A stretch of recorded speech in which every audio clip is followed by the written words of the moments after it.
let's say the time is good for business. Yes, focus on that.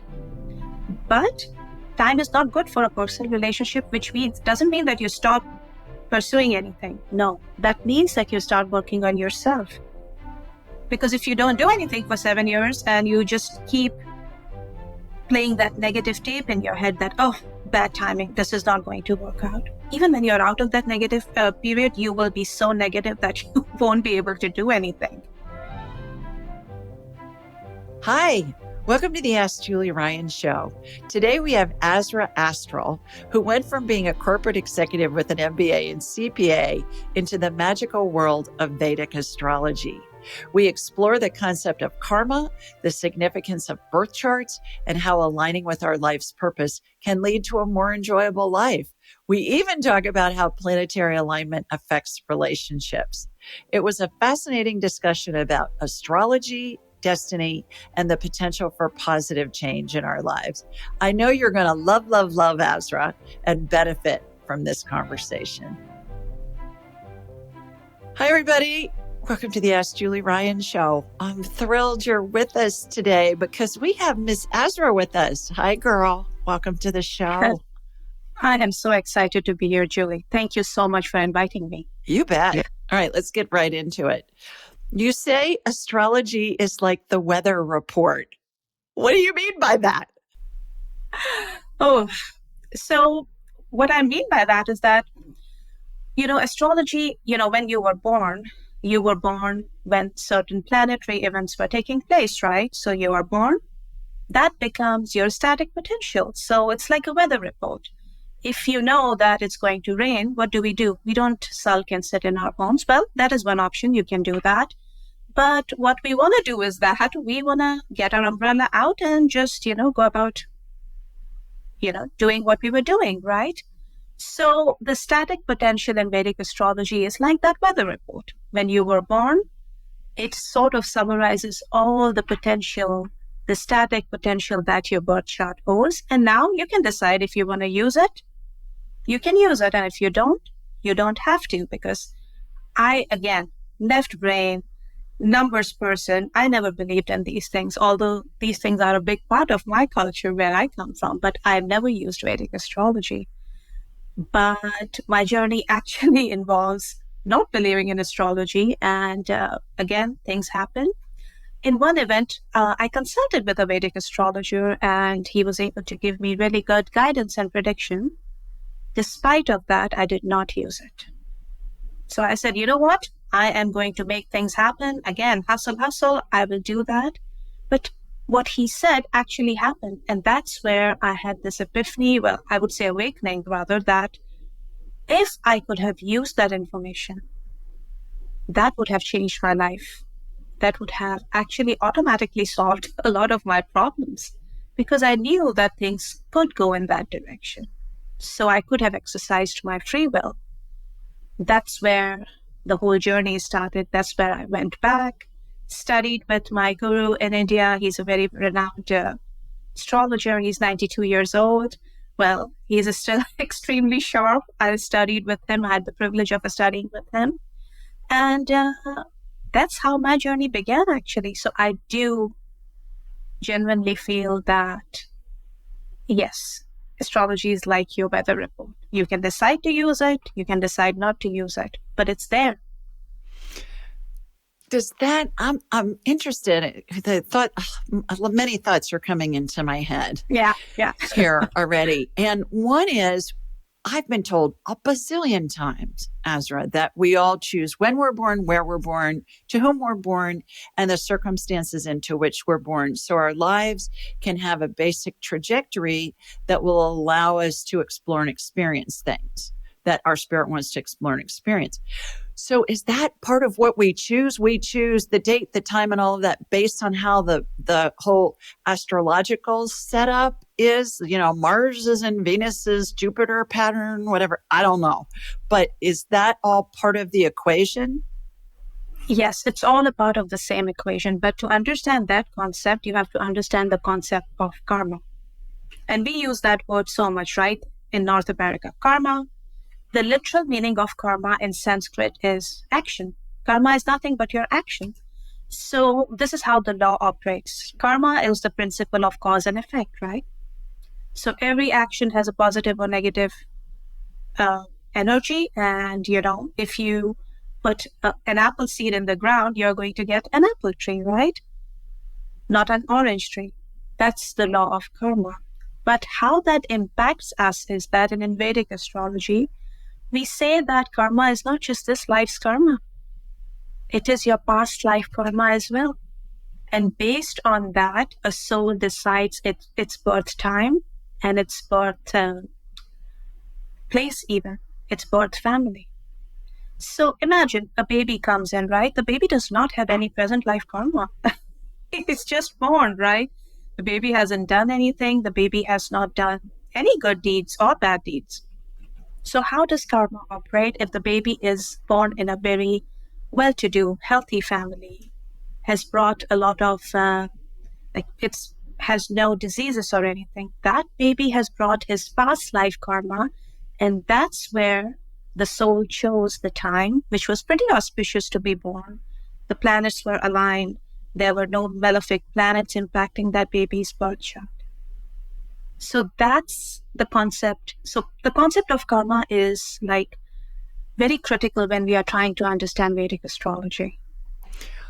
I just never thought about choosing a time and a date of birth based on how the planets are aligned. But I guess that all goes into the soup of deciding where and when to be born. That's totally new for me. I haven't ever heard of that before, but it makes sense. Yeah. And I love astrology, but I don't know anything about it. I love when people like you say, okay, here's where you were born. Here's the time. Here's the date, blah, blah, blah. Here's how the planets line up. And here's what this means to you. And there's always a correlation. But I don't need to know Mars's Jupiter or Saturn pattern because I rely on people like you who are experts on that to help me figure out all that stuff. Okay, let's go back for a minute. What is Vedic astrology and how does it differ from other forms of astrology? Yeah, I love that. And I get this question a lot because, most of us are familiar with two distinct systems. So one is Western astrology, one is Vedic astrology. So Western astrology is what we read about a lot. Like, you will see everywhere, oh, Mercury is in retrograde, this is happening, that is happening. So the basis of both the systems are pretty much similar, but they have very different applications. So Western astrology actually comes from Greek, Roman, cultures, right? Vedic astrology is really embedded into the ancient civilization 5,000 years ago. So these are the people, who would sit and observe planets, sometimes from their naked eyes, right? Well, we have so much pollution now that we cannot see planets we cannot even see stars clearly on the sky, unfortunately, but they would do that. And that's where they would write all these, and all that knowledge has been passed on. So Vedic astrology is an ancient, very ancient system. So it's more than twice as old as Western astrology, I'm hearing you. Yeah. That is right. And then what about the Asian astrology? Where's that come in? So again, we have to go back 7,000 years, right, Julie? That this Indus Valley civilization. So if you look in the map, this is how it traveled, right? It originated in India, then it went to China. So and again, everybody is adding their symbolism, right? In Chinese astrology, they added a lot of animals because that is what the symbolism was, right? But then after a few years, it changed. And when it got to Greek and Romans, they changed a little bit as well. And again, it's not about one is right or one is wrong. If you go to 3 different astrologers who are following, one is following Western astrology, one is following Vedic astrology, one is following Chinese astrology, you are going to see a lot of similarities. The difference happens in Vedic astrology that it has a very sophisticated planetary position system, which makes it very predictive in nature. Western astrology is very focused on psychology and your individual characteristics, how do you operate, how do you think. It's very psychological that way. Vedic astrology does have that, but it is very predictive in nature. It is very karma focused in nature that, hey, I have brought karma in this area of life. I need to clean this up in this life. So it is very spiritual, predictive, and there is a bit of psychology there as well.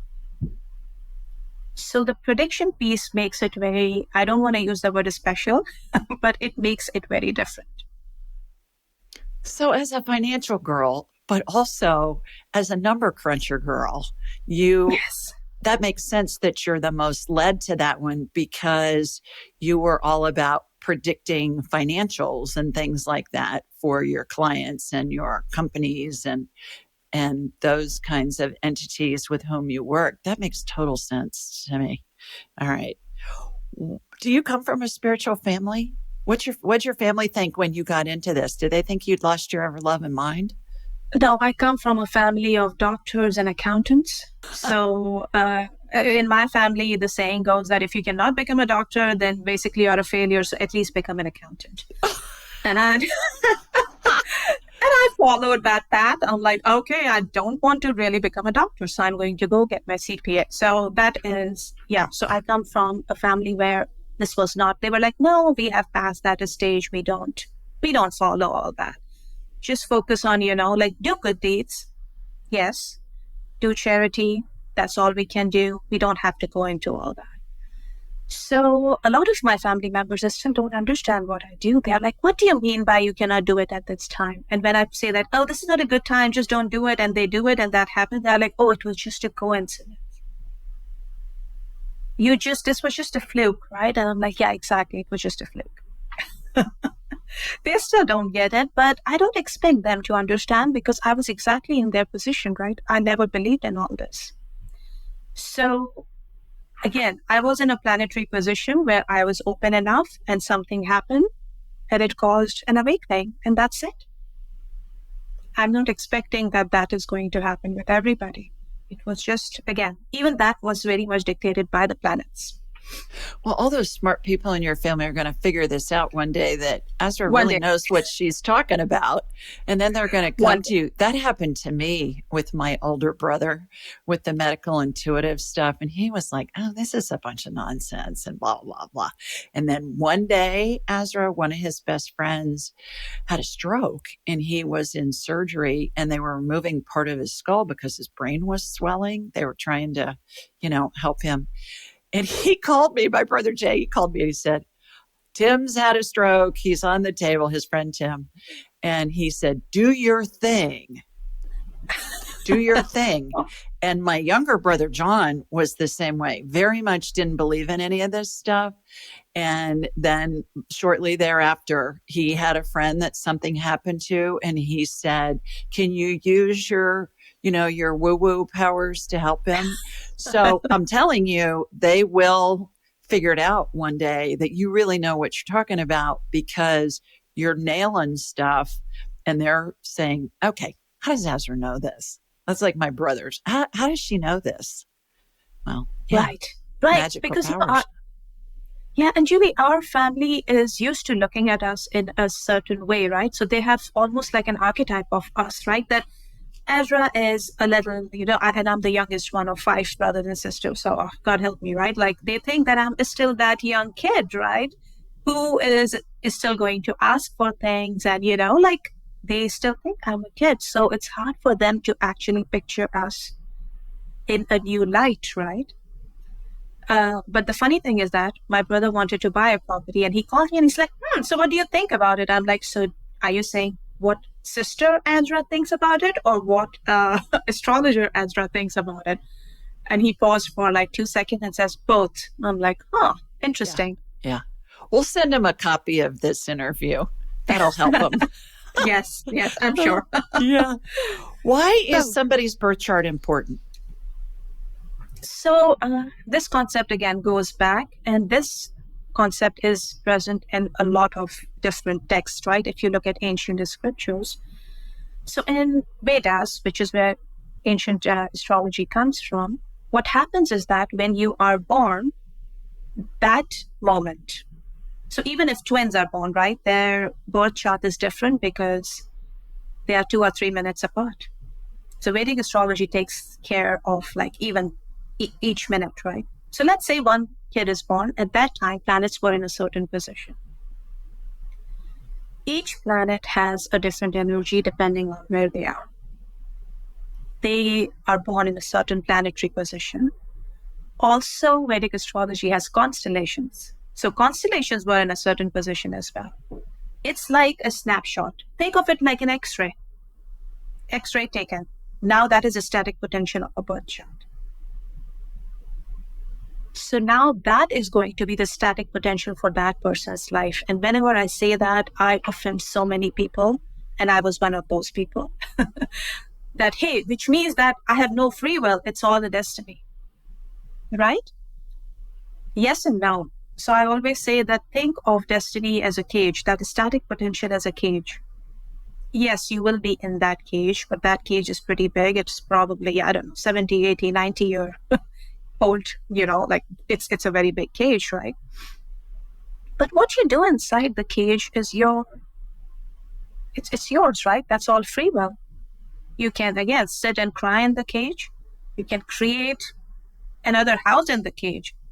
You can do whatever you want. It's a very big cage. You have, again, 60, 70, 80, 90 years to figure it out and create whatever you want to create. And again, the law of karma comes in, right? That if in this cage, I keep doing good things, I keep planting seeds, I am going to see the result in this life and the next life. So it's not that if you're not seeing the results, a lot of people are like, I do so much charity, I don't see any results. Well, you will see it. If not in this life, then again, the soul cycle continues, right? So that's the concept. The concept comes from the static potential when you were born. It's really interesting because I do a lot of work with past lives. Yes. And as you know, and we can get information that we can corroborate and validate with historic documents, which is so much fun when that happens. Right. Oh, even down to the year and what happened and people's names, and we can find them in the census reports during that year and wherever it was that they lived. And I always will see a semblance of what I call a script, like a life script. And it's very generalized. And I see if I'm thinking correctly with this, Azra. Is that the cage? I'll see the script where, let's say, the person is a teacher. And maybe they're a teacher in a one-room classroom in Bangladesh in one lifetime. And then in this lifetime, they're a university professor teaching something totally different. And then perhaps in another lifetime, they're a corporate teacher or they're a mother who's teaching. It's all about the teaching. That's the basic script. And then the free will comes in to, okay, I'm going to teach in this way in this lifetime, or I'm going to teach in these several ways in this lifetime. And furthermore, what I get is that we're looking at the same basic script.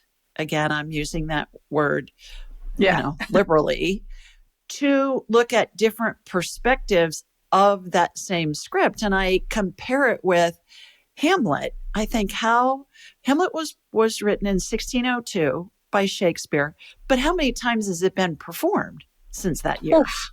Who knows? Same script, but where was it performed? When was it performed? In what country? In what language? What was happening in the world? Who were the actors? Who was the director? All of that. Same script, different perspective.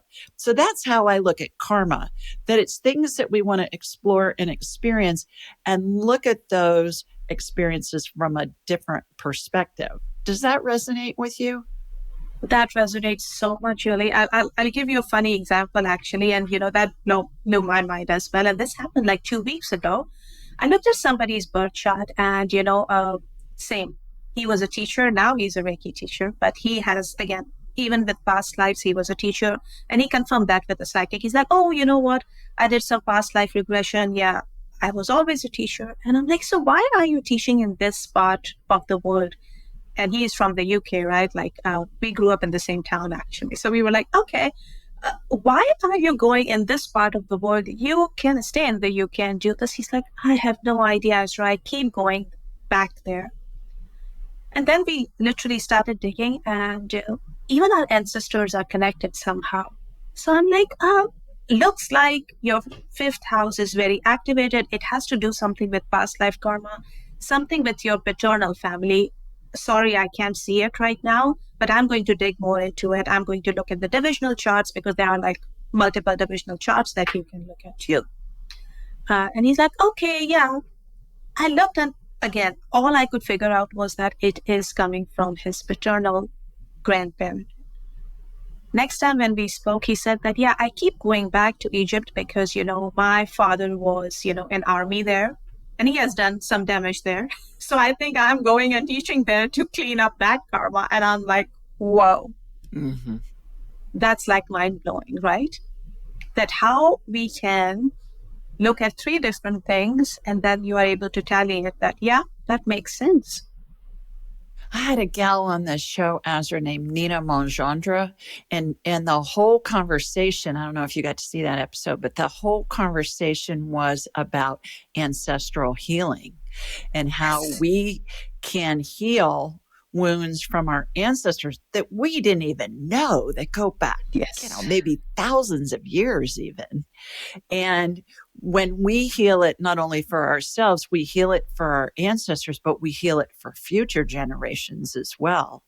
What do you have to say about that? Yes. Does that make sense? So it does make sense. So this is, again, Vedic astrology has the karma, right?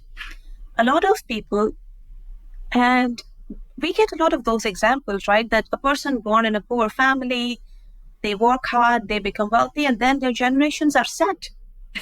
That, okay, life is good.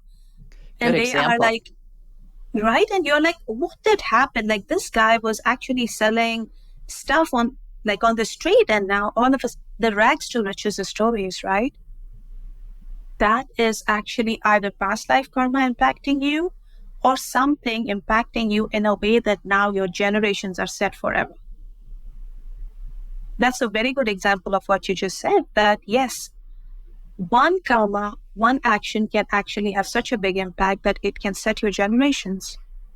And where does the shirt sleeves to shirt sleeves in 3 generations come in? Because I see that where grandpa will make a lot of money, the next generation, it kind of lives off of it and can help that. But the third generation comes in and it's not good. What's that all about? That is all karma, because again, your static potential is all karma driven.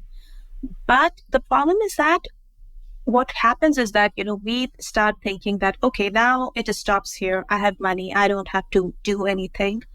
Karma actually is action. Your actions are going to dictate your life. Your actions are going to dictate your this life and future life potential. So anytime, doesn't matter if you're rich, poor, doesn't matter. I always say charity, and a lot of people are like, oh, you know what? I'm not that rich. I'm like, can you go and once a month do something good for somebody? You don't have to do service. Go to your local library and help with something. Do something so your karmic bank is constantly replenishing. Because, it's all in and out, right? And that's the concept of karma. But very close to concept of karma is the concept of dharma. Dharma is your life's purpose. And if you are in alignment with that, you're good. Sometimes we are not in alignment with that. And again, it also depends on your planetary period. When I was in my Mercury period, Mercury is the planet of intelligence and finances. I was in finance and I was pretty good at what I did. I was on my track to become a CFO with one of the biggest private equities. I don't want to name them here, but I was on the track to becoming the CFO, and it was good. And as soon as my planetary period changed, I wanted to start Reiki. I wanted to start meditation. So I became a Reiki grandmaster. I became an avid meditator. Every morning I started meditating, and that was not me, because my life's purpose was taking me there. It was such a big calling. And a lot of people are like, why am I feeling that way? I'm like, well, if you're feeling a certain way, you need to listen. Your body, your soul is trying to tell you something. You have to listen to it. And you know that, right? What is psychic potential? You preach this, Julie, that if it's coming, you have to listen what's coming, right? So again, the concept of Dharma, your Dharma is your life's purpose, which is very connected to your Karma as well. Interesting. Once we know the potential timing of events that can happen, what do we do with that information? Like you use the example of your brother wanting to buy a home. I get that. What are some other examples of how we can use and when you work with somebody, do you say, okay, this is the period this year where it's going to make sense to buy a house, start a new business, sell your car, whatever. How do you put all that together? So, oh gosh, it's a difficult question, Julie. So I'll give you two examples and then you will tell me if I answered your question or not. One period can be good for one thing and bad for another thing. So I have this girl that I work with, and I've been working with her for a while. So current time for her is very good in terms of business. She is running like a multi-six-figure business. She's good. She's happy. But that same time is not very good for her in terms of personal relationship. She got divorced during this time period, and this time period is going to run for 7 years. So we'll see what that brings. And she says, so basically, I don't need to do anything. I don't need to even see anybody because you're saying that the time is bad. That is the biggest mistake you can make. Because the time, which from a planetary perspective is not good, is your learning time. That's where you are sharpening the saw. That's where you are exercising your karma. So let's say the time is good for business. Yes, focus on that. But time is not good for a personal relationship, which doesn't mean that you stop pursuing anything. No, that means that you start working on yourself. That means you start looking at, okay, what are the mistakes I have made in the past? What are the things I can learn from? How can I use this time to exercise my karma? That's what's going to make this time very fruitful for you. So when this planetary period is over, and I have seen this time and again, Julie, the planetary period is over and they're like, met someone, got married. How did that happen? Why? Because you were exercising your karma already. It's not that it happened like that. You were already working on yourself. You were ready when the event happened. Because if you don't do anything for 7 years and you just keep playing that negative tape in your head that, bad timing, this is not going to work out. Even when you're out of that negative period, you will be so negative that you won't be able to do anything. It seems that from the beginning of time, kings and popes and presidents and CEOs have used astrology. I think of King Arthur and Merlin the Magician. And when President Reagan here in the US was shot, after he was shot, he and his wife Nancy consulted with astrologers a lot about when to schedule trips and different talks and things like that. If that's the case, and it seems to be a true example of astrology being used in a multitude of ways, why is it still undercover in this day and age? So that's such a great question, actually, Julie. So there are two reasons, right? Anytime, any spiritual modality, when it picks up, it is, there is a way where it is like sort of silenced, right? So that's one reason. The second reason is that a lot of people have started abusing that as well. So a lot of astrologers themselves, right? So there are few rules, right? So for instance, if somebody comes to me, I'm not allowed to share with them the date of when they are going to die. Although sometimes astrologers can see that in their birth chart. They may see things that, this person may abuse this privilege. It's their responsibility as astrologers to not share those things. But when those things started happening, astrology started getting sort of like a bad reputation, right? And a lot of astrologers started saying things that the other person wanted to hear. So The real essence of astrology was sort of like, okay, then it stayed with people who were really practicing it, but again, they never made it mainstream. In Vedic astrology, a lot of people still use the superficial things that, hey, what's the auspicious time? I'm doing that. Is the moon in a good position right now? If it's a very dark moon, I don't want to do that. So people are making use of just the superficial things. Just from the perspective of, is it auspicious? Is it going to be lucky for me? Is it going to be good for wealth and money, right? Again, so it became very superficial. The essence is actually understanding yourself, awareness. Once you have that, I think that's the biggest wealth. Again, I am quoting the same example. It's like your x-ray. You need your x-ray so you understand which bone is fractured and which one is not. But if you start using your x-ray to be like, okay, actually, I'm going to add 2 bones here so I can become, taller. That's not the purpose, but that's what the people started using it for. I think that's where a lot got hidden. And even now, I know astrologers that are going to give you the information that you're like, oh, you're not allowed to divulge that. You are not allowed to bring it in that direction. But again, it's one of those, it's same with energy healing. It's same with psychics, right? Mediumship, right? Because, and you are a medium, you know that there are things, you are a medium because there is a filter, right? That's why you are there, because there is a filter. It's same with astrology.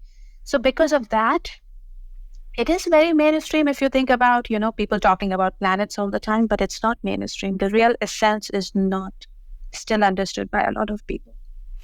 Well, my mother used to read her chart every day in the newspaper. And she was spiritual more from a religious standpoint, but she would see what was going on and what to expect for the day. And I know a lot of magazines still have the monthly, here's your astrological forecast for the month. Right. That one is the Western astrology forecast so that's another very distinguishing point, that Western astrology is all sun-based. So sun moves from one house to another, the astrological houses, I mean, every month, right? So 28, 30 days. Whereas Vedic astrology is very moon-based, and moon moves houses every 2.5 days. So sun is going to give you what is going to happen in the month. Moon is actually going to tell you that in next 2 days, this may happen. Next 2 days, that may happen. And moon is very underrated. But if you read any NASA scientific paper or read any scientific paper, you will see that moon still has a lot of impact on us. Moon impacts tides and oceans, right? What are we? We are 70% water. So of course, good point. Moon impacts. I never thought of that. Wow. Yeah. So a lot of people say, why? I was fine yesterday. I don't know what's happening. Oh, it's my moon is like, in this house, or my moon is dark today, or it's a full moon. So all the emotions are coming up. So if you look at tsunamis, and there is a very good research, and I don't have it handy right now, which actually tried to correspond that, all the major tsunamis, any water accidents that happen, where was the moon? And that proves the point as well. So was the moon close or was it far away with those accidents, those natural disasters? So they looked at it from the brightness of the moon perspective. Usually when the moon is dark, it can cause a lot of moon accidents. The tsunamis usually happen on full moons because, the energy is pretty high. Yeah. Well, a couple of thoughts about full moons. Number one, there are lots of people that say, okay, all the crazies come out. The crimes are more during a full moon, the emergency room visits, the people who have mental illness or addiction issues or something, they're kind of like, really active during the full moon. When it's a full moon, it makes me want to howl like a coyote. And so it's a joke in our family. If there's a full moon, I'm howling. There have been many times when I'm outside taking the trash out or something at night, and I'll come around to the basement where our media room is. And my husband will be in there watching a movie and I'll be outside the window howling and he'll just shake his head like, you are so crazy, but it's hilarious. The other thing that comes to mind too is I lived in a sorority house for part of my college and we all had our periods. We all had our menstrual cycles on the same day. I mean, there were like 80 girls in this house. And you just see these trash cans full of tampons because we all had our periods at the same time.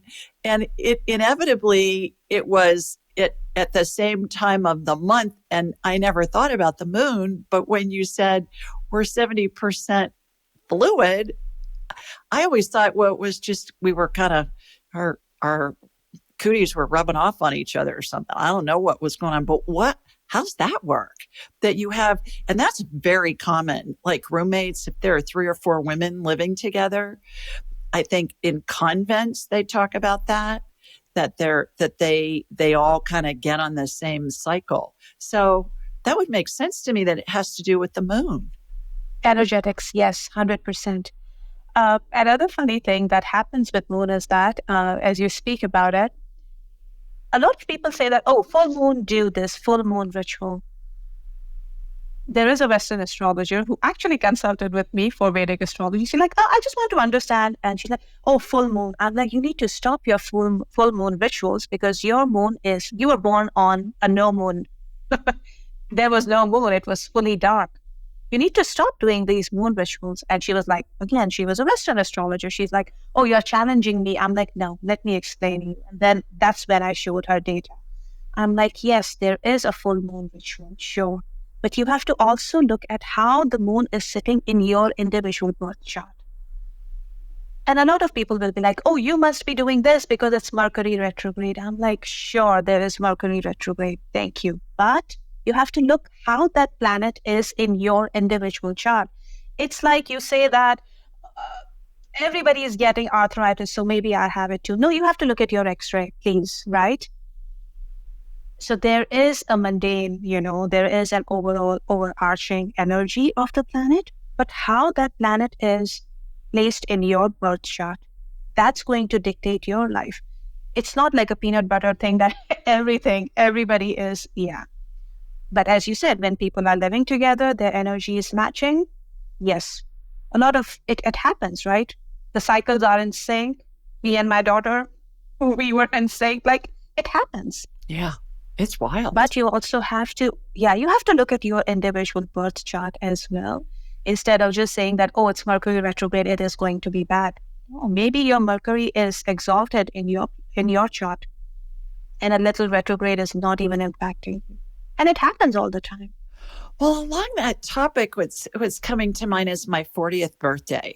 When I turned 40, I had 9 of my best girlfriends meet me in New Orleans, and we had 5 suites. We got this whole wing of this hotel. And I said to them, you get down there and I will, take care of everything else. And so we did. And we had 2 big dinners, and it was just a blast. It was amazing.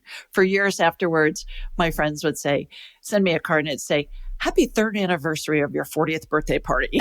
Because it was so much fun, Azra. So much fun. But when we were there, of the 10 of us, we either had our birthday on the same day as another woman that was there in our group or within a day. It was wild. Like, there were 3 friends whose birthdays were December 17th, 18th, and 19th. There were 2 friends whose birthdays were May 20th, and then one whose birthday was May 22nd. What was that all about? How does that relate with the church? Every one of my friends, and these were my best girlfriends, every one of us that was there either had our birthday on another woman's birthday that was there or on a day before or after that day. What's up with that? Yeah. So I'll give you a long answer for that. So have you ever seen people who are like born like 17th May, 18th May, right? And then you look at those 2 people and you're like, they are both Taurus sun signs. Why are they so different? They are like chalk and cheese different, right? And that proves that 2 people Actually, same day. I know a lot of people who were born on my birthday and they are very different human beings because sun represents our projection to the world. So sun is my soul. Sun is what the world sees me as. So you see me as, whatever you see me as, that's my projection, right? That's what I'm projecting because sun is the biggest projector. Sun gives, and if remove sun, it's dark, right? So this is what I'm showing you. This is what you are seeing. That's sun. Moon, on the other hand, is your emotional mind. So two people may look same. They are like, yeah, I understand. I'm very stubborn. You're very stubborn. We are both Taurus sun signs. But internally, who you are, your moon and ascendant sign is going to dictate that. So yes, it's fun to share your birthday with someone. And, those people resonate because they are projecting the same way. And you become friends with those people as well. But who you actually are is your ascendant sign, which is in Western astrology called the rising sign. And who you emotionally are is your moon sign. Moon, literally. So our emotions are what? Our hormones, right? And moon rules those hormones because moon rules water. Interesting. Back to my friends, that there's one gal who was born on the same day as I was, and the other one was born 2 days later. We were all born in the same hospital. And back then, the mom stayed in the hospital usually for at least a week, maybe 10 days. So my one friend, Beth, says, yeah, we were all raising hell in those lingerie bins in the nursery. and we all met in college, and we're all still friends 45 years later. So that is karmic. That is karmic cycle, right? A lot of time you feel affinity towards someone and you're like, oh, you're from that town as well? And the more you are attuned to it, as you are, you will probably see those synchronicities more because you're like, oh, because I'm listening better, right? These things are happening, but this is a karmic pattern, right? That, I know you were from the same town. Oh, I know you from there. This is all karmic patterns, and it's also sometimes connected to our soul contracts, right? Every soul has made a contract before entering the universe. So maybe this person, you have an affinity because you know them from past lives. Oh, I'm sure. Everybody in our lives is a soulmate. Not a romantic soulmate necessarily, but I always say the checkout girl at the grocery store is your soulmate, that you say hi to when you go in there. Okay. You pair neuroscience with ancient principles of Vedic astrology and energy healing to help your clients. Of course, I'm super interested in this. So tell us about that. And tell us also, what's astrology DNA? So again, astrology DNA is your static potential. It's like your X-ray, your DNA. Now you know who you are, right? And again, it's not that. So it's not a medical thing necessarily. No, it's not. It's a figure of speech. No, it's a figure of a speech, correct. So let's talk about this. So think of this, and if you're listening, if everybody's listening on audio, I'm just raising my one hand and saying this is your static potential. You were born on this date, this happened, this is the static potential in your birth chart. Planetary position on your birth chart. But on the other hand, planets are constantly moving, right? So rather this moving. So whenever this energy matches with that, something happens. Then they are moving, something happens. But what do I do with this information? Unless you use it from a psychology perspective. So again, the example that I was giving you, right? So I was coaching this very, very, very nice gentleman. He's an entrepreneur and he wants to scale his business, and he goes to somebody to, get some help. Now, this person is saying that I'm going to put you on TEDx stage. And I'm like, yeah, very good idea. Sure. Go on TEDx stage because that is where you are going to be able to scale your business. Sure. But I see in your birth chart and see that Mercury is very weak in your birth chart. Your house of speech is very weak. Do you actually like it? He's like, no. I'm like, then why are you doing that? Like, I don't know. I just went to him to discuss and he just, pumped me up so much that I'm like, okay, I'm going to go on the TEDx stage. But his chart is showing that that's not what he wants to do. That's not where his strength lies. We started looking into details. I looked at his house of writing and authorship. And I'm like, do you write? He's like, oh yeah, I have journals and journals. I write all my thoughts. I do all kind of journaling. And I'm like, have you ever thought of writing a book? No, I can't be a writer. That's where psychology comes in. So somebody pumps you up for something, you get ready to do that, but you are not able to see your inherent strength. That's where neuroscience comes in. So why is this person who has journals and journals of written material, doesn't want to publish it, doesn't want to write a book? That's psychology, because he was not conditioned that way. We all have our own baggage, right? Maybe one day, just somebody said that, oh, this paragraph looks so weird. Oh, it's so bad. You write so bad.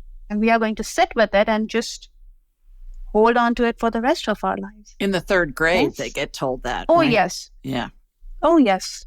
Are there certain medical symptoms that correlate with planetary alignments? Have you found that there's a connection there?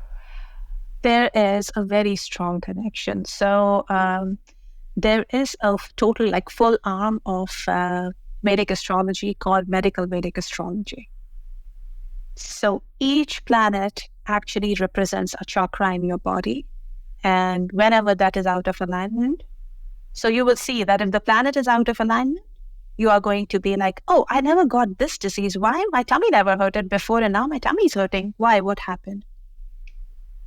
But the biggest culprit, I shouldn't say culprit, I don't want to upset that planet, but moon, I would say, is anything emotional, psychological. Moon is a big part of that usually. Because again, our brain is also fluid, right? It's liquid, right? So it does impact our mind a lot whenever the moon positions changes. And a lot of psychological disorders, you can see that in the person's birth chart. Is there a correlation, and I don't know the answer to this, but this is just coming into my head. Is there a correlation between suicides and the position of the moon? Do you see that there's an increase in suicides based on what the phase is of the moon? Yes.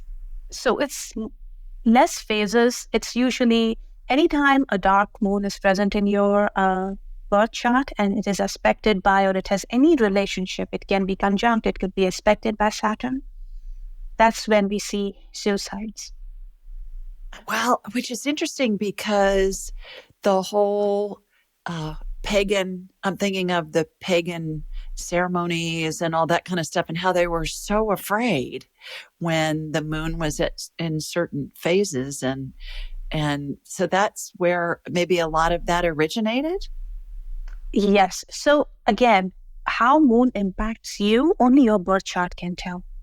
So if there is a dark moon, but in my birth chart, I have a full bright moon, that dark moon is not going to be able to take my sleep away because I personally have a good moon. The moon's position is good. The moon is exalted. The moon is in its own sign. The moon is aspected by all the benefic planets. Then I don't have much to worry about. Is it a dark moon still? Yeah, sure, it is a dark moon. Nobody's denying that. But the impact of that dark moon on me is way less than somebody who was born during an eclipse. Right? And that's where we see that, eclipse moon conjuncting with Saturn. Yeah, those people really struggle. Can Vedic astrology help us design a personalized diet and lifestyle exercise plan that would be helpful? Do you get that granular, easy for me to say, on that? But I have gotten that granular with my kids, and I'll tell you how. With your kids? Oh, yeah. With Good luck with that. Because with every transit, you will see the areas that are prone to, disbalance, right? So if depending on which house the moon is going, depending on which house the malefic influences, that house is going to get impacted, right? So for instance, my first house represents my head. So whenever there is a malefic influence on the first house, everything is fine. It's just that I get headaches, random headaches. My naturopath is like, nothing changed. Why are you? I don't know. And has been happening forever. Now I know why it happens. Because the first house has some malefic influences. So I take extra care of for myself, right? Your certain houses will impact your periods and all. So you're like, oh, I am in so much pain this time. I'm getting more cramps than I usually do. That's because that house has some malefic influences. So I always say, don't get scared of that. Use that information that if I am prone to headaches, I need to actually eat better, sleep better, and take care of myself a little bit more than I usually do. So use that as information instead of freaking out. Yeah, good way to transmute that fear, really. Exactly. Yeah. Exactly. And again, Julie, I always use your 2 minutes rule where I'm like, if it's not killing me in next 2 minutes, and I thank you so much for that rule. If it's not killing me in next 2 minutes, it's fine. It's a fake and fear. Good. Yeah, it's fake Exactly. news. I know that you say that more than half of your consultations are financial and business related. Why are these linear thinker brains like you have, why are they turning to this science at this day and age? Is it because they're being led from a spiritual standpoint? Is it because they know somebody that's had luck with it? Is it all of the above? And along those lines, what is it from a spiritual standpoint that gave you the courage to go into this line of work and leave your backup position since you decided not to be a doctor, as a CPA and an MBA? Oh, gosh. So you'll be surprised that a lot of people use astrology for spiritual and non-spiritual reasons. So I have to sign a lot of non-disclosure agreements. You'll be surprised how many celebrities, how many influencers, how many athletes I get calls from, and I'm like, wow. You would never look at them and say that they would believe in astrology. And they would probably, if I put them on a spot, which I will never do, but if I do, they will be like, I don't know who Azra is. And again, I cannot do that because I have signed NDAs. But so people believe in it. It's just that they don't want to say it because it's still not mainstream. It's still a bit woo-woo, right? So there are spiritual reasons are that, hey, I have achieved so much. What next for me? I still don't feel happy. What did I bring?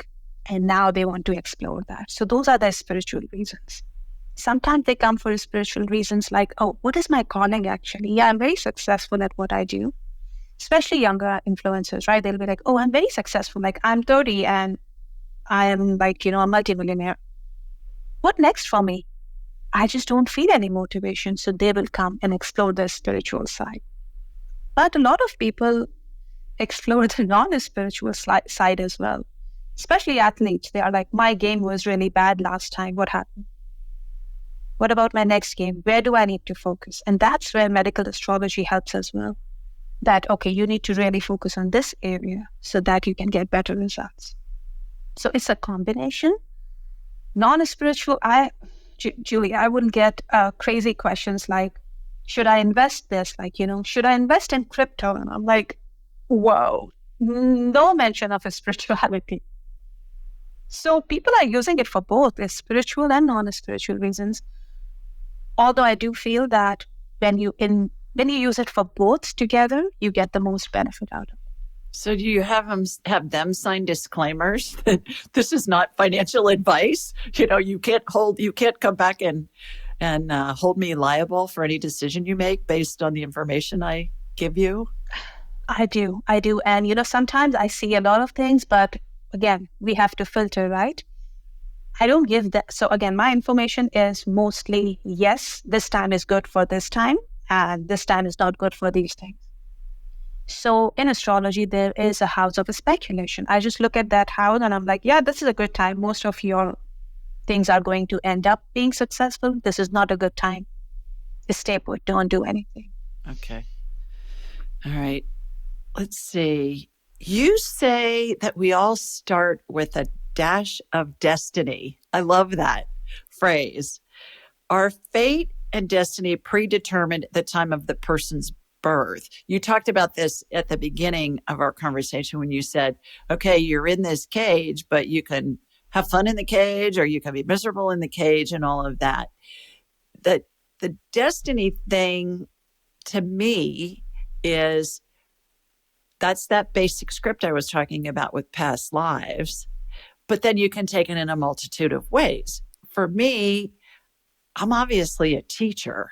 I had a lot of relatives that were teachers, and I said, I am not going to be a teacher because they don't make any money and they aren't treated well sometimes, and they work their tails off, and a lot of times they're not appreciated, and blah, blah, blah. Well, what have I done my whole life, my whole career? I've taught. I taught people how to use medical devices.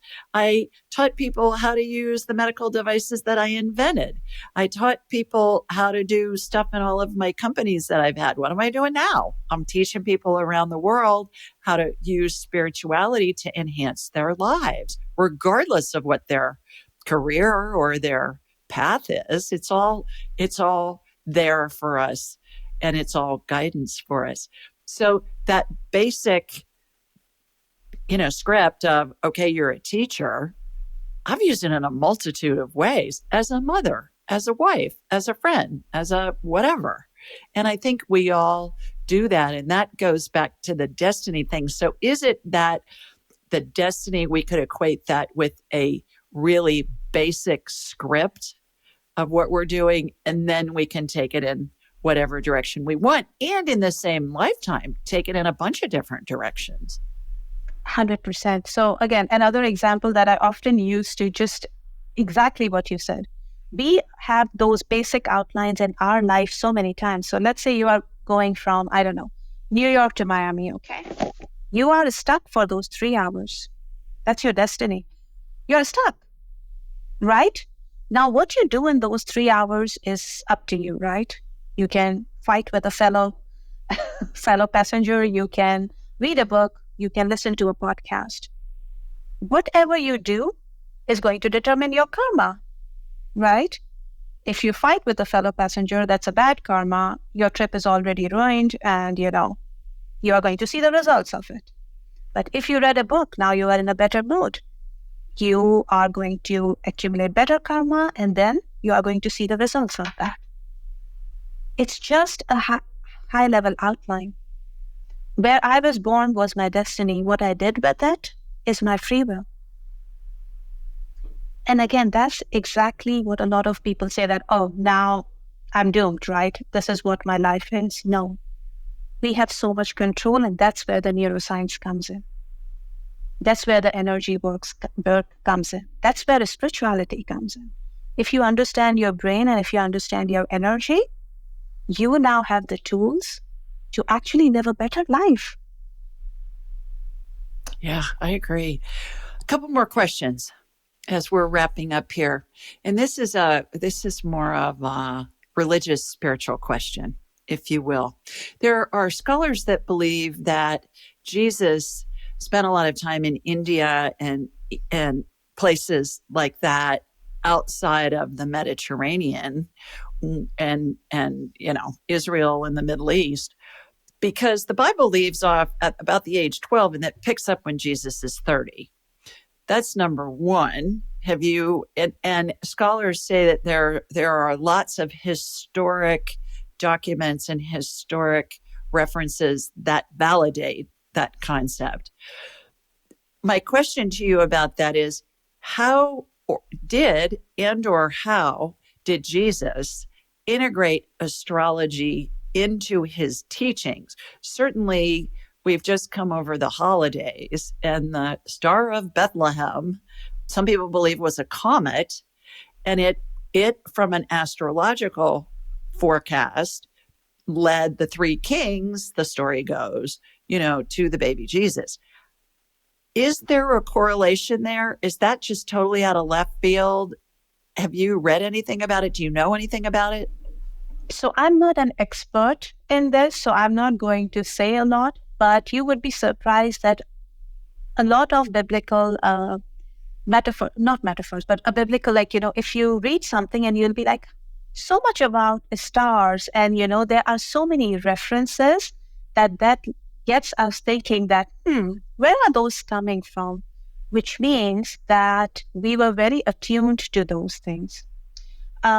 Even if you go to Middle East and read the text there, so I'm talking about Bible and Quran, you will see a lot of references and you'll be surprised that, wow, where is this coming from?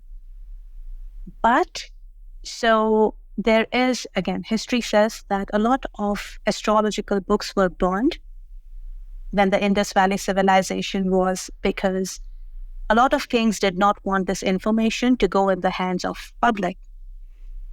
Because they wanted to maintain control. So that happened twice, actually.